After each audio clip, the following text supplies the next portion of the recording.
আর পশ্চিমবঙ্গের দুরবস্থাটা যদি বলেন এর প্রমাণটা কি, সংখ্যার কথা ছেড়ে দিন, সব রিপোর্টে কি বেরোয় সেটা ছেড়ে দিন।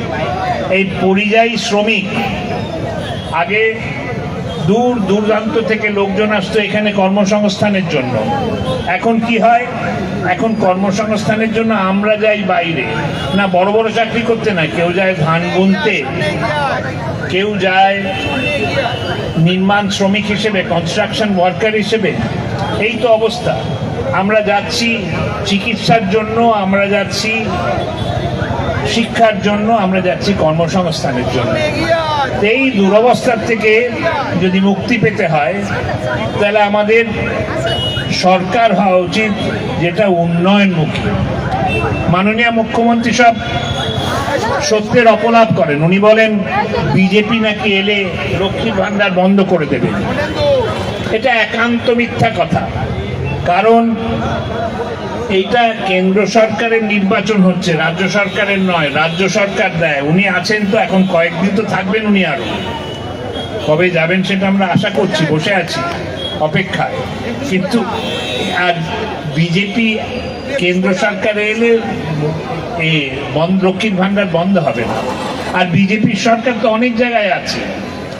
উনি বলেন উনি সব চালু করেছে। বিজেপি শাসিত প্রদেশগুলো গিয়ে দেখুন, ওখানেও লক্ষ্মীর ভান্ডার, লাডলি লাড়কি, কত রকম প্রকল্প রয়েছে, বেশি টাকা দেওয়া হচ্ছে। আর উনি যেটা মনে করেছেন যে এই অনুদান, এই টাকা দেওয়া 1000 টাকা 500 টাকা এরম দিয়ে, বাঙালি তো আত্মসম্মান আছে, বাঙালি কর্মসংস্থান চাইছে, বাঙালি রুটি রোজগারের ব্যবস্থা চাইছে। আপনি পেলেন 1000 টাকা, খুব ভালো কথা, বিজেপিও দেবে 1000 টাকা। কিন্তু 1000 টাকা দেওয়ার পর যদি আপনার স্বামী চলে গেল বাইরে উপার্জনের জন্য, ছেলে মেয়ে যাচ্ছে বাইরে, থাকবেটা কে? তো উন্নয়নের স্বার্থে আমার মনে হয় যে আপনারা নিজেদের স্বার্থে, তাপস রায়কে জেতাবার জন্য নয়, তাপস রায়কে জেতাবেন আপনাদের নিজেদের স্বার্থে। তাপস রায় বহুদিনের পোড় খাওয়া নেতা, অনেকদিন দেখে চিনতে আমি খুব আনন্দিত হয়েছি যখন তাপস বুঝতে পারলেন যে তৃণমূলকে দিয়ে হবে না। উনি তার জন্য এসছেন বিজেপিতে। বিজেপিতে উনি মন্ত্রী হতে আসেননি, উনি এমপি হতে আসেননি, উনি এসছেন দেশের স্বার্থে। তা আপনাদের আমার মনে হয় যেটা একান্ত প্রয়োজন সেটা হচ্ছে পরশু দিন গিয়ে 1 তারিখে গিয়ে তাড়াতাড়ি ভোট দিন, বিপুল ভোটে তাপসকে জয়ী করুন। আর এই যে অবস্থা হয়েছে, মেরুকরণের রাজনীতি, তৃণমূল বলছে ভারতীয় জনতা পার্টি নাকি মেরুকরণ করছে। আমার ধারণা মেরুকরণ আমরা করছি না, মেরুকরণ করছে তৃণমূল। ক্রমাগত হিন্দু মুসলমান এই কথাটা নিয়ে আসছে। এই কথার আনার তো কোনো কারণ নেই।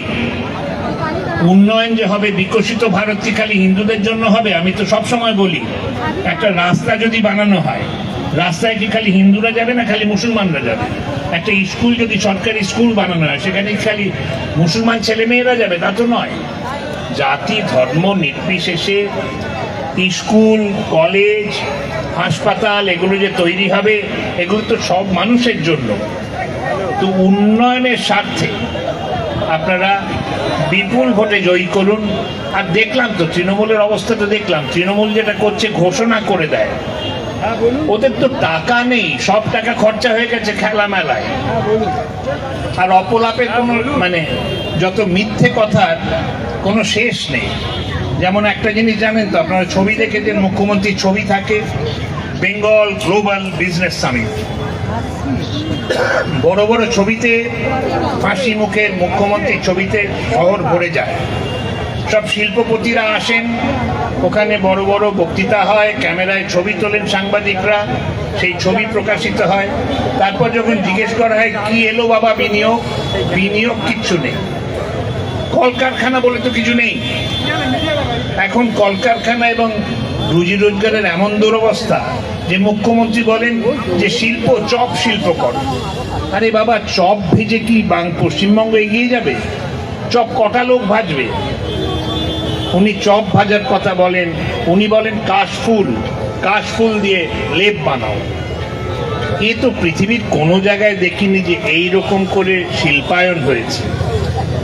পশ্চিমবঙ্গের রাস্তাঘাটের অবস্থা দেখুন, এইখানেই রাস্তাঘাটের অবস্থা দেখুন, কলকাতা শহরের বন্দরের অবস্থা দেখুন, কি দুরবস্থা। কলকাতার থেকে শিলিগুড়ি আমাদের তো এটা মেরুদণ্ডের মতো, NH-34, ওইটায় যেতে গেলে আপনি 13 ঘন্টার কমে শিলিগুড়ি পৌঁছতে পারবেন না। এইদিকে আপনি দেখুন যে বম্বে থেকে আহমেদাবাদ, হায়দ্রাবাদ থেকে বেঙ্গালুরু প্রায় একই দূরত্ব, 10 ঘন্টাও লাগে না, 8 ঘন্টা 7 ঘন্টায় পৌঁছে যায়। তো এই তো অবস্থা বানিয়ে রেখেছেন তৃণমূলের মাননীয় মুখ্যমন্ত্রী। আবার উনি আগে বলতেন এগিয়ে বাংলা, যখন আমরা একটু চেঁচামেচি করলাম কিসে এগিয়ে বাংলা, পরিযায়ী শ্রমিকে, না স্কুলে লেখাপড়া না হয়, না মারপিটে, আইন শৃঙ্খলার অবস্থা। আইন শৃঙ্খলার এমন অবস্থা, একটু আগে এখানেও শুনেছি একটু গন্ডগোল হয়ে গেল। আমাদের গণতান্ত্রিক অধিকার সুন্দরভাবে শৃঙ্খলাবদ্ধভাবে যে যাকে চান ভোট দেবেন। তা আমার আপনাদের কাছে আবার অনুরোধ করব যে ভয় পাবেন না, তৃণমূলের অপপ্রচারে কান দেবেন না।